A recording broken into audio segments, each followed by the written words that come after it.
Well, WFP is one of the largest humanitarian organizations in the world.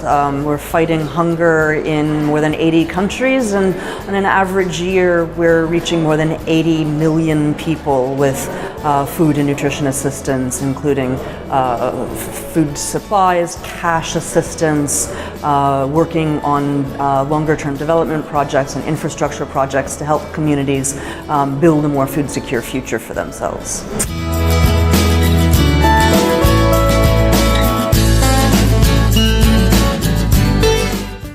I think key initiatives are often basically emergency response, particularly in the environment right now where we're facing potentially 4 famines in 3 African countries plus Yemen, and there are any number of other humanitarian crises that are getting a little less attention internationally, but still need our full attention if we want to keep those crises from getting worse.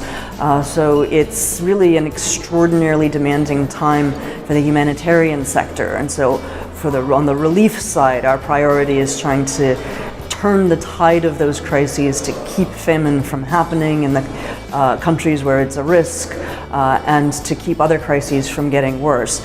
At the same time, we're also working on some incredibly important initiatives to help countries build a brighter future through education by helping children get school meals in school every day, working with farmers to help connect them with markets through using technology or better storage and handling. So there's a lot of really interesting work that's going on in some of the world's poorest and most marginalized communities to try to build a better, more food-secure future and help the world achieve this ambitious goal of reaching zero hunger by 2030.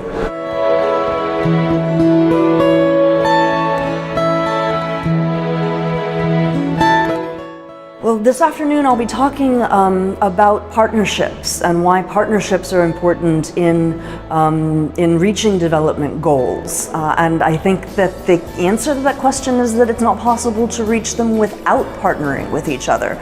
If our goal at WFP is to help the world reach zero hunger by 2030, there's no way we can do that by ourselves. It takes everyone. It takes governments, it takes the private sector, it takes communities, and it takes all types of organizations working together on a lot of different aspects of the challenge if we're going to hope to defeat hunger. So partnerships are an incredibly important part of the way that we work every day on the ground, and there's no way that we can achieve our joint goals without doing that together.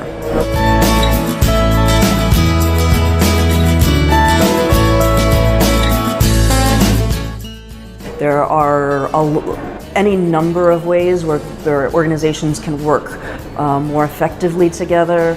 And I think that one of the challenges that a lot of organizations in the relief and development communities have faced is that we can often get kind of siloed, where everybody has their thing that they work on, and they forget that in order for us to achieve our goals, it's important for people who are working on water and health and sanitation and education to be making progress toward their goals as well. So breaking down some of those silos and working more connectedly between the relief and the development sectors, breaking down the walls between those sort of two kind of historical sides of the aid and development community, I think is going to be critical toward achieving really meaningful progress toward development.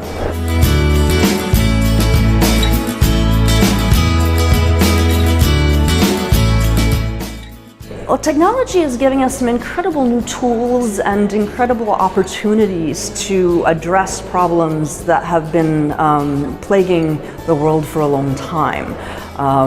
But it's not a panacea. We've still got, the fundamental problems remain the same. They remain linked to poverty, linked to underdevelopment.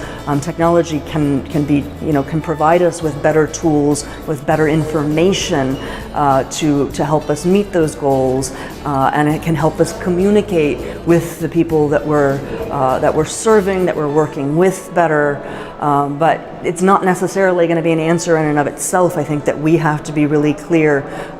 We have to be aware of what the potential for the technology is, and we have to be aware of what the possible hazards of technology might be bringing to those communities as well. So I think that it's going to be incredibly important that we stay up to date with technological advances so that we can be prepared to use those tools, but also to be facing potential new risks.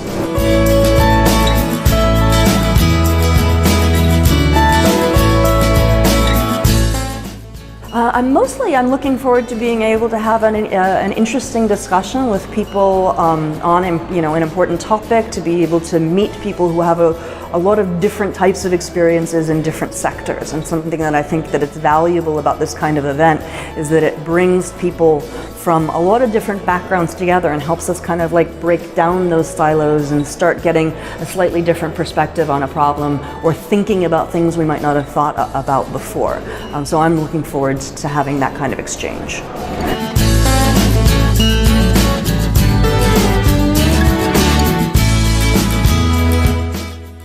Absolutely. I have recommended the summit to my colleagues, and a couple of others have been here over the last 2 days.